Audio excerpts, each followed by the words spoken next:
간목이라고 하는 것은 양목에 해당이 됩니다. 뭐 을목이라고 하는 것은 음목에 해당이 되겠죠. 그래서 간목이라고 하는 것은 양목에 해당이 되는데 대립목이라고 이렇게 표현을 합니다. 대립목이라고 하는 것은 뭐냐면 큰 숲을 이루는 나무라는 뜻입니다. 즉, 뭐 큰 소나무라든가 뭐 전나무, 은행나무, 뭐 기타 등등 뭐 아름드리 큰 나무들이 많이 있죠. 이런 큰 나무들을 간목이라고 많이 비유를 하죠. 이런 간목은 향천성이라고 하는 걸 가지고 있습니다. 이 그림을 한번 보시면은 나무라고 하는 것, 특히 이 간목이라고 하는 것은 주변으로 퍼지는 것이 아니라 하늘 높이 올라가려고 하는 그런 성질을 가지고 있죠. 그래서 자기 자신이 가장 높이 오를 수 있다는 자부심 또는 자신이 가장 높이 있다라고 하는 자부심을 가지고 사는 게 이 간목이에요. 그래서 간목 일간인 사람들이 대개 보면은 자존심이라든가 자존감 같은 게 아주 강합니다. 그죠? 자존감이 강한 만큼 뭐예요? 다른 사람들한테 지거나 다른 사람들하고 경쟁을 해서 자기가 안 좋게 되거나 하는 것을 되게 좋아하지 않아요. 간목이라고 하는 것은 자기가 가장 높이 되는 것을 바라는 것이잖아요. 그래서 이 간목 일간들은 되게 두령 기질이 두령 아시죠? 두령. 그 다음에 뭐 보스. 하다못해 친구들끼리 개모임을 한다 하더라도 자기가 개장을 해야 되는 그런 보스 기질을 갖고 있는 게 이 간목일간들이에요.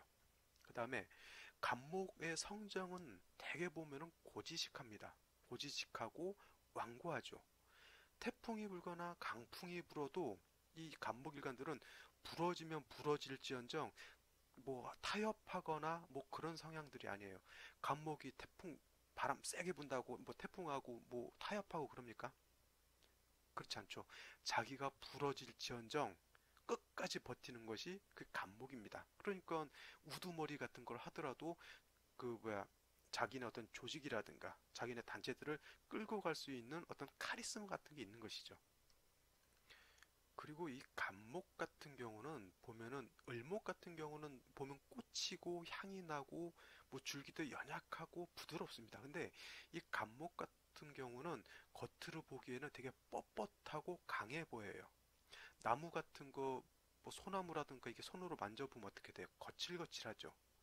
그래서 이 간목일간들이 되게 보면은 겉으로 보기엔 되게 강해 보이고 쉽게 말을 걸면은 막 톡톡 쏠 것 같고 막 이렇게 보이기가 쉽거든요. 그래서 간목일간들이 처음에 사람을 대하거나 처음에 사람을 만나서 금방 친해지는 것이 잘 되지가 않아요. 근데 실상 내막을 보면 나무라고 하는 것은 뭐예요? 불을 피울 수 있는 근원이 되는 게 나무, 즉 목에 해당이 되죠. 겉으로는 뭐 차가워 보이고 딱딱해 보여도 오래 두고 보거나 아니면 나무 같은 건 어떻게 돼요? 이렇게 꼭 껴안고 있으면 꼭 껴안고 있게 되면 은근히 따뜻한 온기를 가지고 있는 게 나무입니다. 똑같은 벤치라고 하더라도 나무로 만든 벤치는 앉아 있으면 온기가 생겨요. 근데 철제로 된 벤치 같은 경우는 앉아 있으면은 물론 오래 장기간 앉아 있으면 뭐 좀 데펴지긴 하겠지만 나무로 만든 벤치에 비해서 열기를 갖고 있지는 않습니다. 금이라고 하는 것은. 그래서 목이라고 하는 것 겉으로는 강해 보이고 뭐 이렇게 세 보이고 좀 몰인정해 보인다 하더라도 그 속마음 자체에는 온기를 가지고 있고 인정이 많은 것이 또 간목입니다. 인의 예지 신이라고 있죠. 그 중에서 목이 주관하는 게 인이죠, 인.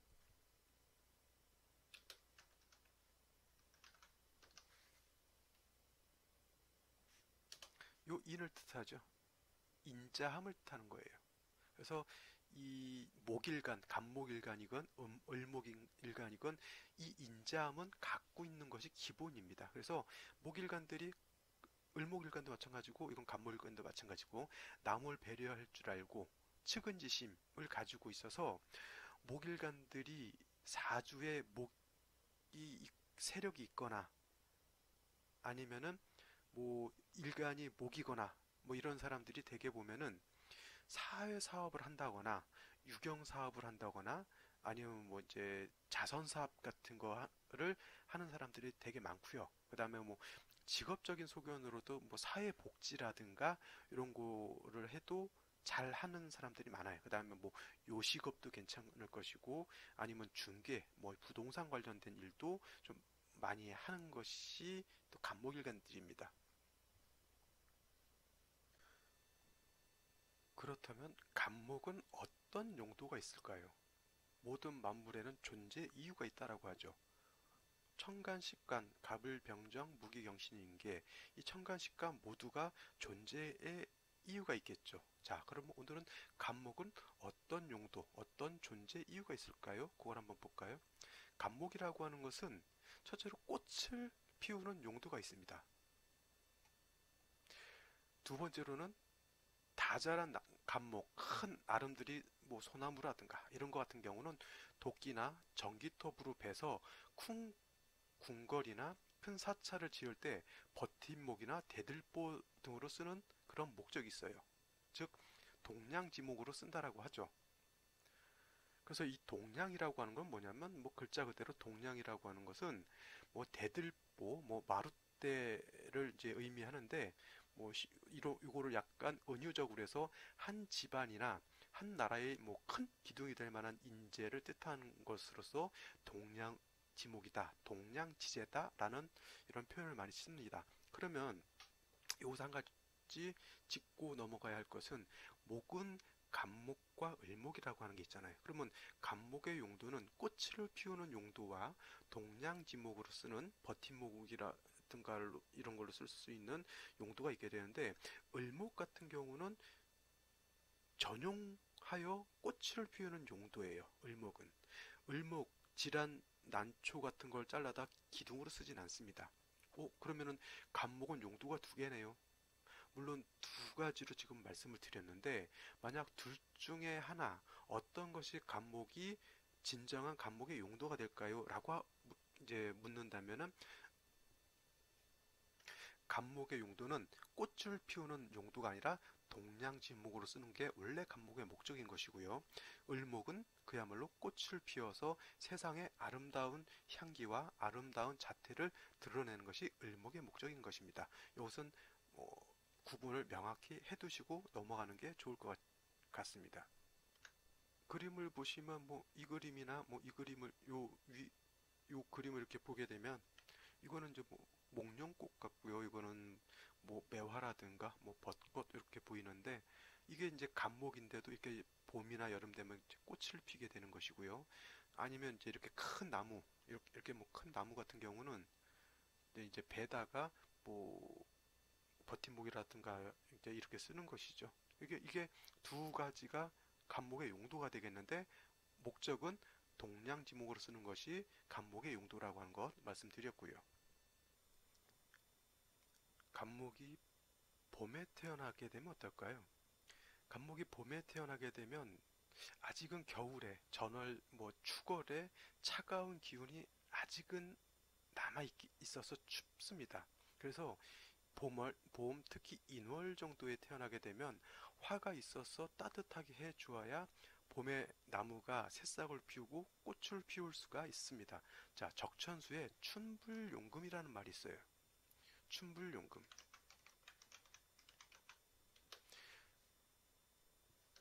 이 춘불용금이라는 말의 의미는 봄에는 금을 취용하지 않는다.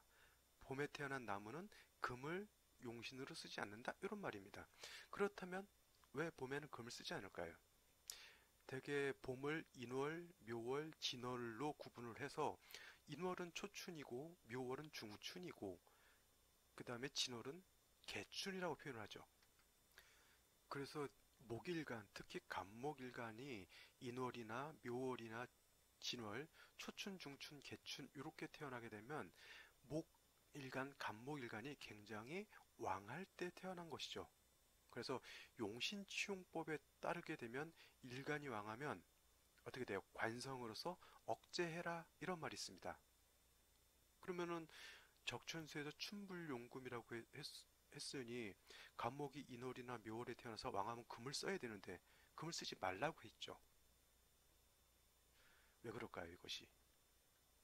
이것은 봄에 목이 왕성하긴 해도 왕성한 세력은 갖고 있다 하더라도 이때 목은 그냥 아름드리 큰 나무로 보는 것이 아니라 눈목으로 보기 때문에 그래요. 눈목. 눈목이라고 하는 건 뭐냐면 어린 새싹 같은 거를 말하는 겁니다. 여기 그림 보이시죠? 금방 이렇게 그 여리고 여린 이렇게 이파리가 나거나 아니면 나무 같은 데서 뭐 벚나무라든가 이런 나무에서 새순이 돋고 새꽃이 피는 거죠. 이거 봄에 이렇게 새순이 돋고 새꽃이 피게 되는데 이런 것을 눈목이라고 하는 거예요. 혹시 녹차 좋아하시는 분 있으신가요? 녹차 중에도 그 크기에 따라서 뭐 세작, 중작, 뭐 대작 이렇게 나눠지게 되는데 세작 같은 경우는 가장 어린 잎으로 만든 차를 말하는 것이고 중작 같은 경우는 세작보다는 좀 큰 것, 그 다음에 대작은 뭐 큰 차입으로 만드는 뭐 엽차용으로 쓰는 그런 녹차들을 말하는 것인데 봄의 목이라고 하는 것은 녹차의 세작과 같은 거예요. 그 세작이라고 하는 게 새 혓바닥 같이 생겼다고 해서 이 세작이라고 이렇게 말을 한다고 하던데 그와 같은 여리고 약한 뭐 새싹에다가 금을 쓴다라고 하는 것은 어떤 의미가 되냐면 봄에 아직 한기가 남아있다 그랬잖아요. 그래서 새싹이 피고 있는데 이 그림과 같이 이렇게 새싹이 피고 있는데 서리가 내리는 거하고 똑같아요. 아니면 눈이 3월이나 4월에 오는 경우도 있어요. 산골 같은 경우에는 새싹이 피고 새순이 돋고 있는데 서리가 내린다거나 눈이 오게 되면 이 새싹들이 다 얼어 죽게 되죠. 내지는 새가 와서 이 새싹을 쪼아버린다거나 하면 어떻게 돼요? 이 새싹이 다 죽게 되는 거예요. 그러면 그 나무는 새싹을 피울 수가 없게 되면 꽃을 피울 수도 없게 될 것이고 꽃을 못 피우게 되면 어떻게 돼요? 그해 가을에 결실을 맺을 수가 없는 것이죠. 그래서 절대적으로 물론 절대적이지는 않습니다. 나무 같은 경우 감목이 봄에 태어났을 때는 금을 쓰기보다는 따뜻한 햇볕이라든가 따뜻한 난로 같은 게 있어서 기온을 따뜻하게 해주고 나무를 따뜻하게 해주면 어떻게 돼요? 더 왕성한 활동을 해서 더 많은 꽃과 더 많은 싹을 이렇게 발산을 하게 되겠죠. 이러한 이유로 봄에는 금을 치우지 말라는 것입니다. 그런데 예를 들어서 간목이 인월에 태어나가지고 화는 없고 병화나 정화는 없고 목은 왕한데 뭐 그렇게 된 경우는 어떻게 돼요? 이럴 때는 부득이 금이 있으면 금을 써야 되겠죠. 뭐 100%뭐 봄에 태어난 간목은 금을 쓰지 마라 이런 개념은 아닐 겁니다. 그죠? 그래서 요와 같은 이치 이거는 용신치용법은 일간이 왕하면 관성으로서 일간을 억제해야 된다라고 하는 것은 일반론적인 용신치용법을 말하는 것이고요. 간목이 인월이나 묘월에 태어났을 때 금을 쓰지 말고 화를 써야 된다라고 하는 것은 간목 일간의 개인적인 일간만의 그 특성 때문에 나오는 것이기 때문에 이런 것들 일간의 특성들 같은 경우는 잘 이해를 하고 있어야 용신을 취용할 때 도움이 될 것이라고 생각돼요. 춘불용금 이 개념 이해하시겠죠? 다음으로 간목이 여름에 생하게 되면 화는 왕하고 일간인 간목은 약해지게 됩니다. 자, 여름이라고 하는 것은 대개 4월, 5월, 미월을 말하죠. 4, 5, 미월을 말하는데 이제 화가 왕한 것은 4월과 5월 정도를 말하죠. 이때가 되면 목이라고 하는 것은 병지 내진 사지에 해당이 되는 것이고요. 화라고 하는 것은 이때는 노광지에 해당이 됩니다.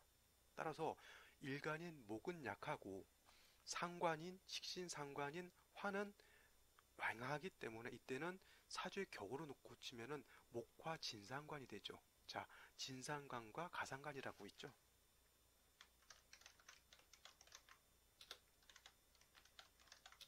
진상관이라고 하는 것은 진짜 상관, 그죠? 그래서 일간이 약하고 상관이 왕한 것을 말하는 것이고요. 가상관은 일간이 왕하고 상관이 약한 것을 말하는 거예요. 그래서 진상관이 되게 되면은 일간이 약하기 때문에 이때는 반드시 수라고 하는 게 있어서 약하고 쇠가래진 목을 도와야 합니다. 또 이때 수가 있게 되면 일간만 돋는 것이 아니라 왕한 화도 제어를 해줄 수가 있는 것이죠. 지난 여름 같은 경우가 수십 년 만에 기록적인 폭염이라고들 해서 굉장히 더웠던 한 해였던 걸로 기억이 되는데, 이렇게 날은 뜨거운데 비가 오지 않고 뭐 강이 마르고 되면 어떻게 돼요? 농과 밭에 물을 댈 수가 없으면 어떻게 돼요? 농사가 를 짓기가 굉장히 힘들어지겠죠. 또 이때 뭐 산이나 들에 나무 같은 걸 보면 어떻게 돼요? 나무가 축 처져가지고 생기도 없고 다 말라 비틀어지죠. 심하면 이제 나무가 말라서 이제 고사할 수도 있는 건데, 이때 뭐 하늘에서 이제 갑자기 뭐 비가 쫙 내려오게 되면은 희뿌연 먼지라든가 이런 것도 싹 쓸어서 내려가게 되고, 그 농작물 같은 농작물 크고 있는 논에도 물이 이렇게 싹 고이게 되면 그 말랐던 이파리와 말랐던 줄기들이 다시 이렇게 생기를 얻게 되는 것이죠.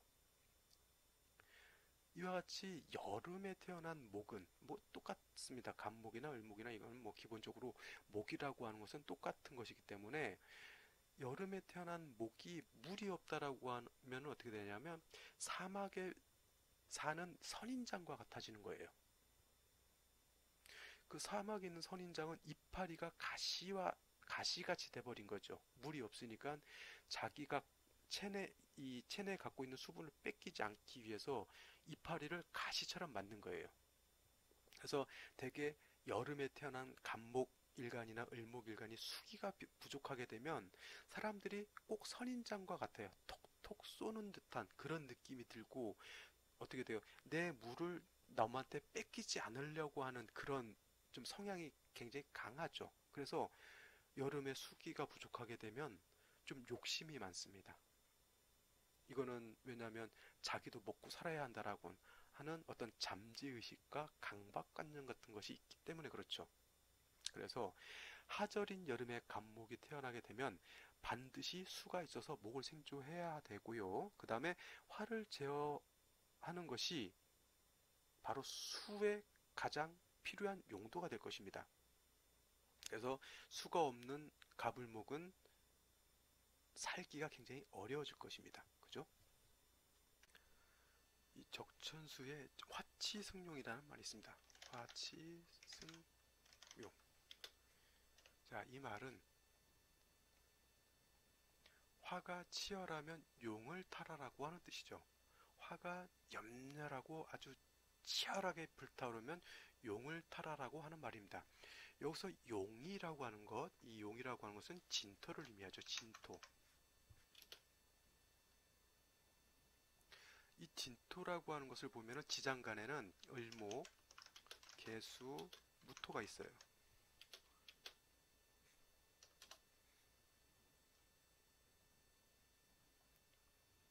그래서 이 진토라고 하는 개념은 뭐냐면, 진토 안에는 을목도 있고 개수가 있습니다. 즉, 진토의 핵심은 뭐냐면 습기를 가지고 있다라는 거예요. 물기를 가지고 있는 땅입니다. 그래서 이 진토 같은 개념은 어떤 개념이냐면, 바닷가 같은 데 가면 고운 뻘 같은 거 있죠. 아니면 강가나 이런 데 가보면 습지 같은 게 있습니다. 이 진흙 같은 것이 뭐 돌 같은 게 섞이지 않고 굉장히 부드러우면서도 물기를 자작자작하게 가지고 있는 것이 이 진토에 해당이 돼요. 축토라고 하는 것은 뭐냐면, 축토 안에는 개수, 신금, 기토가 들어있죠. 축토 안에는. 그래서 축토도 개수를 가지고 있어서 습토, 물기를 가지고 있는 땅이기는 한데, 그 안에는 신금이 들어있으니 자갈이 섞여 있는 거하고 똑같아요. 그죠? 근데 수거리라고 하는 것은 계절로 놓고 보면은 겨울에 해당이 됩니다. 자, 물과 자갈이 섞인, 모래 자갈이 섞인 땅이 겨울에 얼어 있는 거하고 똑같아요. 근데 진토는 어떻게 돼요? 진월은 5월이잖아, 4월이죠. 4월 정도 되죠. 그러니까 땅도 온기를 갖고 있습니다. 물기도 가지고 있고. 그래서 한여름에 가뭄이 극히 심하게 들어도 이 진토에는 습기를 가지고 있기 때문에 나무가 그 진토에는 뿌리를 두고 살 수가 있는 것이죠. 자, 이 그림을 잠깐 볼까요? 여기가 아무래도 오아시스 같긴 한데, 물론 이 물은 진토는 아니겠죠. 뭐 요 근처 이렇게 살짝 있는 요런 부위가 뭐 진토로 이렇게 볼 수가 있을 것 같은데, 전체 국세는 화가 염렬해서 사막화되어 있죠. 이런 데서는 나무가 살 수가 없어요. 이렇게 모래 같은 데서는 물기가 없기 때문에. 모든 만물이라고 하는 것은 물이 없으면, 수기가 없으면 인체의 세포를 만들 수가 없죠. 그래서 반드시 물이 있어야 만물이 살 수가 있는데, 이러한 사막 같은 데서는 어떤 나무도 살 수가 없습니다. 근데 물이 있는, 물과 흙이 이렇게 자작자작하게 있는 데는 이렇게 이게 풀 같은 것이 이렇게 자랄 수가 있는 것이죠. 이러한 개념이 진토라고 하는 개념이에요. 그래서 화치승령이라고 하는 개념은 뭐냐면, 간목이 뭐 4월이나 5월에 태어났는데 천간으로 병정화가 투출하고 해서 화가 너무 치열하게 되면 어떻게 돼요? 이걸 이때는 되게 보면 종격을 이루게 돼요. 종격, 종합격이 되겠죠. 그래서 염상격이 돼야 되는데,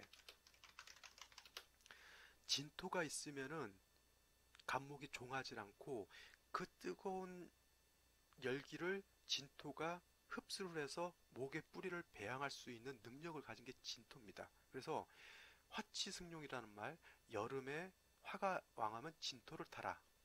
그 뜻이 고와 같은 의미를 갖고 있는 거예요.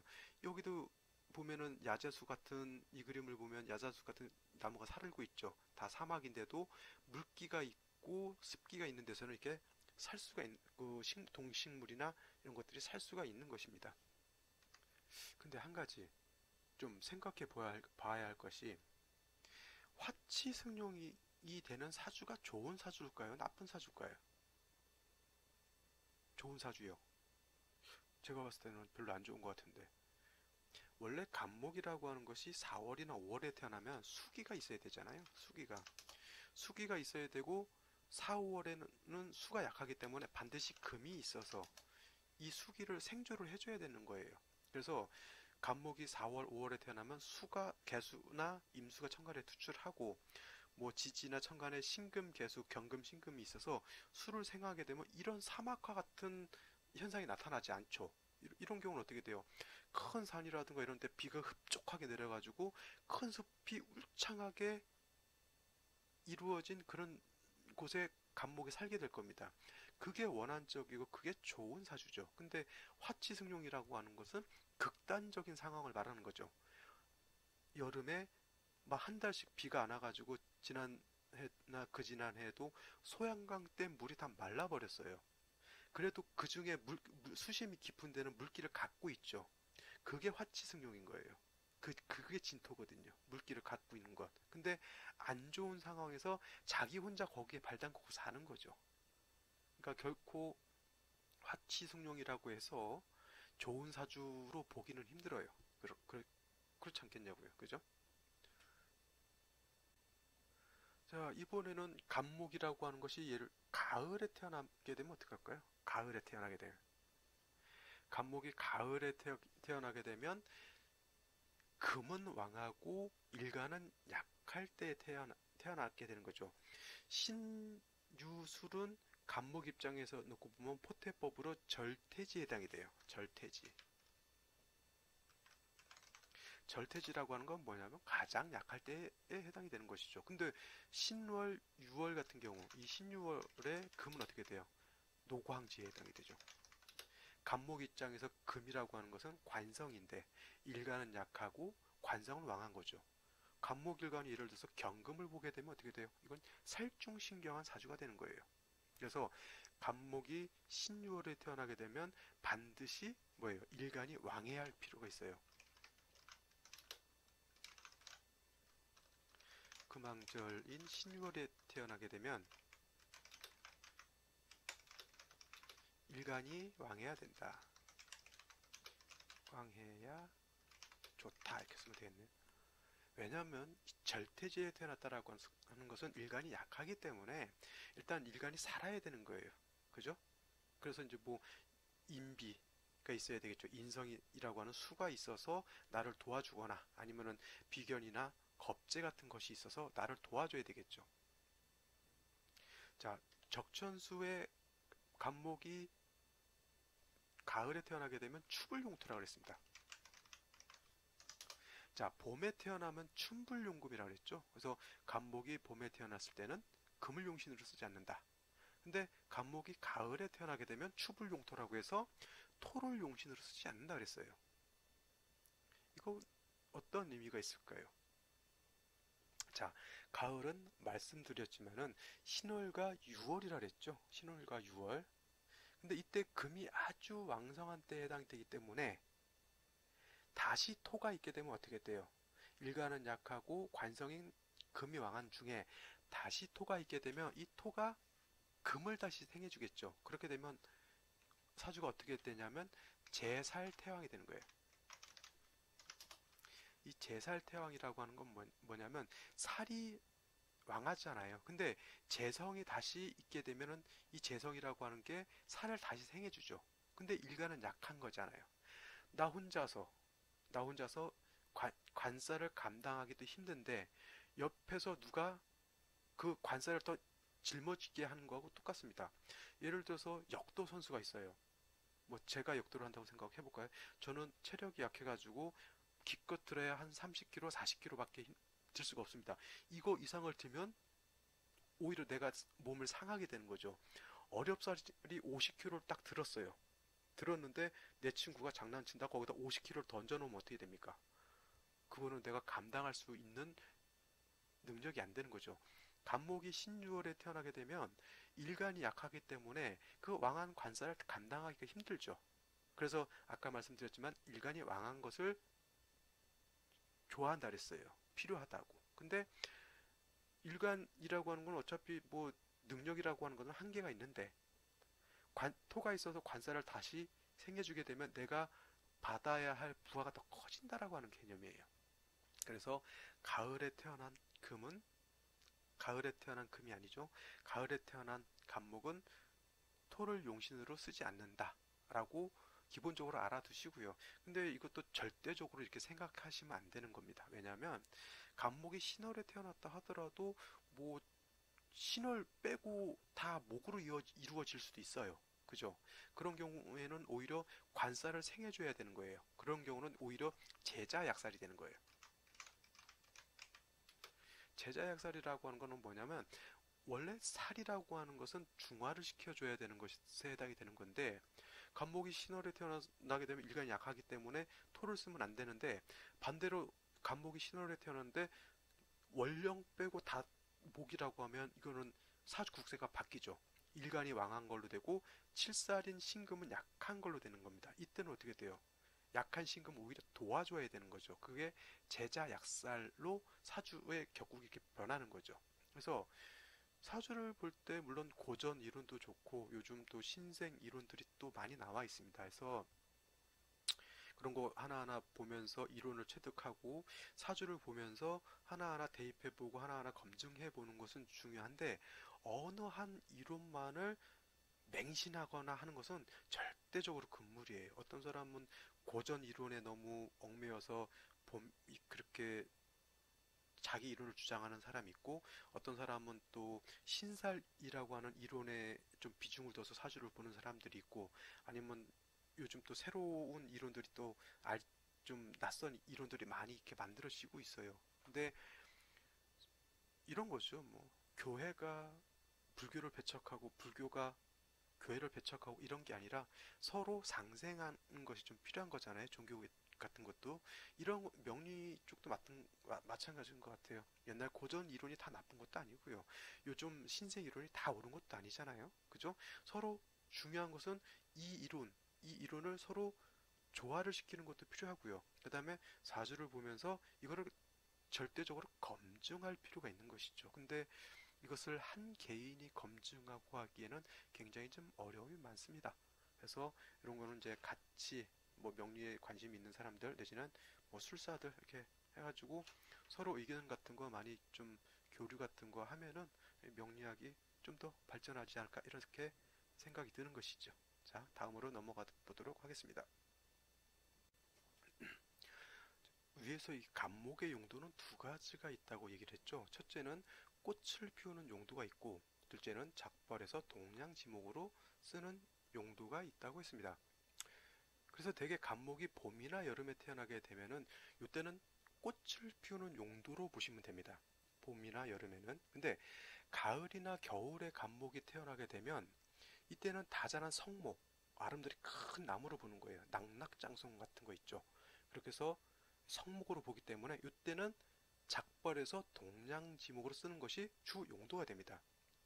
따라서 간목이 신월이나 유월에 태어나서 일간이 왕하다고 하면 이때는 칠살인 경금으로서 간목을 작벌해서 동량지목으로 쓸 수가 있는 겁니다. 예를 들면 간목이 신월이나 유월에 태어나서 지지로 뿌리가 있고 칠살인 경금이 천간에 투출을 하고 또 정화라고 하는 게 있어서 천간으로 드러나게 되면 이때는 뭐라고 하냐면 신왕살구 유제라고 해요.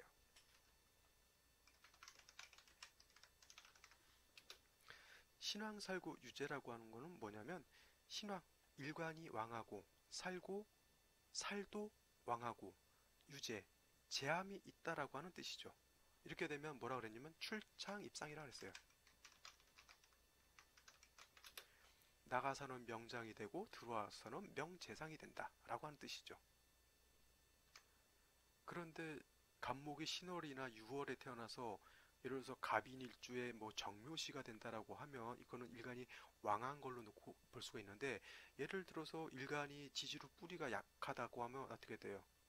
이때는 진짜 쌀이대 같이 얇디 얇은 그런 것으로밖에 볼 수가 없죠. 이런 거는 어떻게 돼요?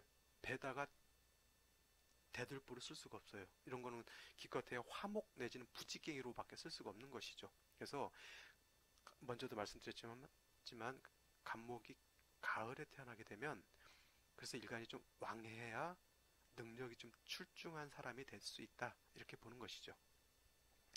자, 다음은 이제 겨울에 태어나면 어떻게 될까 한번 볼까요?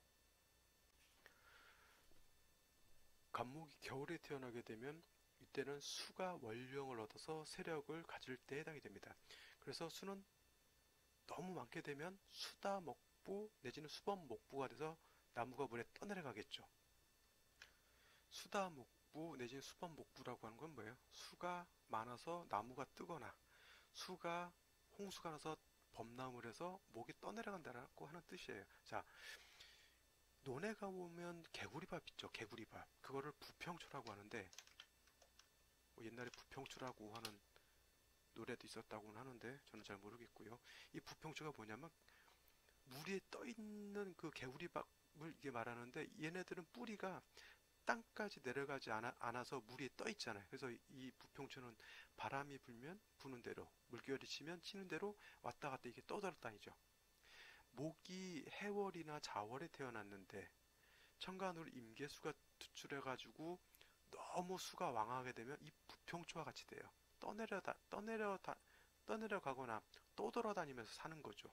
옛날로 치면 장돌뱅이, 요즘 같으면 역마살이 있어서 막 떠돌아다니는데 꼭 역마가 있어서 떠돌아다닐 수도 있지만은 이렇게 사주국세가 떠돌아다닐 수밖에 없는 그런 사주들이 있죠. 한 곳에 정착이 잘 안 돼요. 이렇게 수범목부 내지는 수다목부가 되면, 서에 뭐라 그랬냐면 수다목부가 되면 죽어도 관각이 없다 그랬어요. 관각이라고 하는 것은 관을 말하죠. 옛날 같으면 떠돌아다니다 비명행사 하게 되면 어떻게 돼요? 누가 요즘 같으면야 국가에서 데려다가 갔다가 잘 화장도 시켜주고 하지만, 옛날에는 그냥 돌 쌓아놓거나 아니면 거적대기로 이렇게 덮어놓거나 그게 다 그 정도밖에 안 됐잖아요. 그래서 수범목부 하게 되면 정착을 못하고 떠돌아다니다가 비명 행사하더라도 이제 사람들이 이제 모르고 그렇게 되는 거죠. 그래서 어, 간목이 해월이나 자월 이 겨울에 태어났을 때는 수가 너무 많은 것은 좋지 않다라고 하는 것. 물론 수라고 하는 게 인성으로서 간목을 생해주지만은 겨울은 원래 물이 왕한 계절이기 때문에 다시 수가 많아질 필요는 없겠죠. 그죠? 다음으로 적천수에는 뭐라고 했냐면 수탕기호라고 했어요. 수탕기호. 수탕기호라고 하는 거는 뭐냐면 수가 이게 탕이라고 하는 건 뭐예요? 질펀하고 많아진다라고 하죠. 물이 많아서 질펀해지는 거를 말하는 거죠. 그래서 물이 너무 많아지게 되면은 호랑이를 타라라고 하는 그런 말이에요. 자, 여기서 말하는 호랑이는 뭐냐면 인목을 말하는 거예요. 지지인목. 간목이 해자월에 태어나서 임계수가 투출하고 이렇게 범람하게 되면은 나무가 뜨게 되는데 지지에 잎목이 하나 있게 되면 어떻게 되냐면 감목이 그 인에 뿌리를 내릴 수가 있죠. 통근론에서 보면은 목이라고 하는 게 가장 뿌리 내리기가 좋은 곳이 인목과 묘목이잖아요. 그죠? 그래서 물이 많아도 인목이 있게 되면 나무가 떠내려가지 않아요. 자, 요런 거 같죠? 요 그림을 한번 보시면 다 물이 있는데 나무 하나만 딸랑 있죠. 물이 더 많아지면은 뭐 잠기겠죠. 나무가 뭐 이따가 뭐 어떻게 될지 몰라도 이게 나무가 물이 많아도 인목이 있다라고 하는 것은 지지로 뿌리를 튼튼하게 내리고 있기 때문에 큰 물이 와도 버틸 수는 있다는 얘기죠. 이런 그림도 마찬가지죠. 근데 아까도 화치승룡에서도 말씀드렸지만 이 숱한기후라고 하는 개념이 좋은 사주일까요? 나쁜 사주일까요? 안 좋겠죠. 그죠? 이것도 결국 안 좋은 사주인데 그나마 부목되지 않고 살려면은 지지에 인목이라도 하나 있어야 좋다라고 하는 그런 충고의 말인 걸로 저는 이렇게 들리거든요. 자, 그 다음에 지지로 인목이 있다라고 하는 건 뭐냐면 인 중에는 병화가 들어있잖아요. 그죠? 병화가 들어있어서 그 왕수를 인목이 설기를 해서 인중병화를 생하게 되면은 그래도 조우를 좀 할 수는 있어요. 근데 지지로 묘목이 있는 것은 어떻게 돼요? 묘에는 화의 기운이 들어있지 않죠. 그래서 물론 간목이 묘에도 뿌리를 둘 수 있지만 묘목에는 온기가 없어요. 화기가 없다는 얘기죠. 그래서 묘목이 있는 것보다는 인목이 있는 게 훨씬 좋겠죠. 똑같은 목이라 하더라도. 또 간목이 겨울에 태어나게 되면 한목향양이라고 했어요. 한목향양. 뜻은 차가운 나무는 따뜻한 양을 향한다라고 하는 개념이죠. 이 그림을 한번 봐보세요. 겨울에 수가 많다라고 하는 것은 물론 이게 물이 많아서 나무가 뜨고 이렇게 이런 개념으로 놓고 볼 수 있지만 겨울에 수가 많다라고 하는 것은 이렇게 눈보라가 치는 거하고 똑같거든요. 그러면 이 나무 줄기라든가 이런 데 습기라든가 물기가 있게 되면 어떻게 돼요? 나무 가지가 다 이렇게 얼게 되죠. 이와 같이. 그래서 간목일간이 해월에 태어나서 화를 보게 되면 얼어붙은 물을 녹여서 나무가 살 수 있게 되는 것이죠. 그래서 동절의 화는 목을 설기시키는 것이 아니라 오히려 목을 생하는 역할을 하게 되는데 이것을 반생의 공이라고 합니다. 반생의 공. 원래 화라고 하는 것은 목의 기운을 설기하는 것인데 겨울에는 수라고 하는 것이 너무 많아서 오히려 나무를 얼게 만들 때 화가 있게 되면 목의 기운을 설하는 게 아니라 물을 녹여서 나무를 살릴 수 있게 만드는 여건을 만들어 주는 것이죠. 그래서 이때는 화가 목의 기운을 설하는 것이 아니라 오히려 목을 살린다 해서 반생의 공이라고 하는 것입니다. 결국 나무라고 하는 것은 기본적으로 땅에 뿌리를 두고 태양의 빛을 받아서 사는 게 나무죠. 그래서 땅은 비옥하고 하늘은 맑고 화창하게 되면 나무가 잘 자랄 수 있는 여건이 됩니다. 이를 이루러 뭐 천화지윤 직립천고라고 이렇게 표현을 했는데 이 표현이 굉장히 멋있긴 합니다. 천화 하늘은 맑고 화창하고 땅은 비옥하고 뭐 물기도 있고 촉촉하고 뭐 이렇게 되어 있으면 나무라고 하는 것은 곧게 서서 천년을 산다라고 하는 그런 뜻이죠. 그래서 천하지은 직립천고라고 합니다. 간목에 대해서 좀 이해하실 수 있겠죠?